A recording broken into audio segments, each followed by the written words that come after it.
ஆனால் ஒன்றை மட்டும் கூறிக்கொள்ள ஆசைப்படுகிறேன். தொண்டர்கள் நிரம்பி விட்டார்களா என்று தெளிவாக தெரிந்து கொண்ட பிறகு மேடைக்கு வருவதுதான் அரசியல் தலைவர்களின் வழக்கு.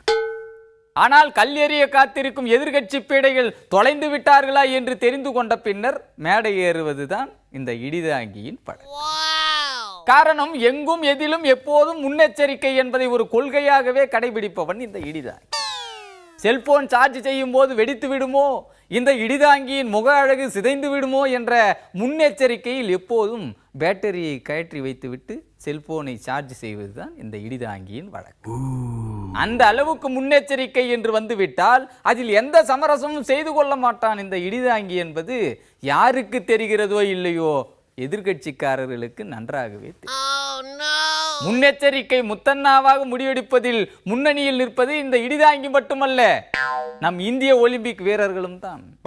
தங்க பதக்கங்களை அள்ளி குவிக்க வெளிநாட்டுக்காரர்கள் ஊக்க மருந்து சாப்பிடுகிறார்கள் என்றால், போட்டிக்கு முன்பாக நம்மவர்கள் தூக்க மருந்து சாப்பிடும் வழக்கத்தை விட்டொழிக்க வேண்டும் என்பதை இந்த இடிதாங்கி தொடர்ந்து பல பொதுக்கூட்டங்களில் வலியுறுத்தி இருக்கிறேன் என்பதை எதிர்கட்சிக்காரர்கள் வசதியாக மறந்திருக்கலாம்.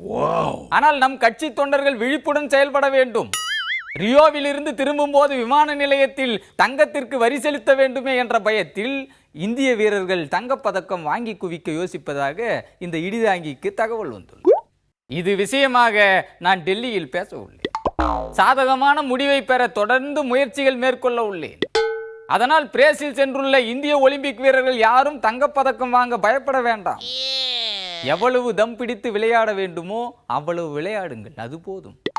விளையாட்டுக்காக துப்பாக்கியுடன் அலைந்து கொண்டிருந்த அபினவ் பிந்த்ரா இனி பொழுதுபோக்கிற்காக கூட துப்பாக்கியை தூக்க மாட்டேன் என்று சபதம் செய்திருப்பதாக கேள்விப்பட்டேன். ஒரு காலத்தில் முதுகில் அருவாள், கையில் வேல்கம்பு, இடுப்பில் சைக்கிள் செயின் என்று நடமாடும் ஆயுத கிடங்காக அரசியல் களத்தை அதகலப்படுத்தி கொண்டிருந்த இந்த இடிதாங்கியே இன்று அமைதி பூங்காவாக மாறியிருப்பதை கண்ட ஈர்ப்பின் விளைவுதான் அபினவ் பிந்த்ராவின் இந்த முடிவுக்கு காரணமாக இருக்க முடியும் என்று கூறி பேச வாய்ப்பளித்த எல்லோருக்கும் நன்றி கூறி விடைபெறுகிறேன். நன்றி, வணக்கம்.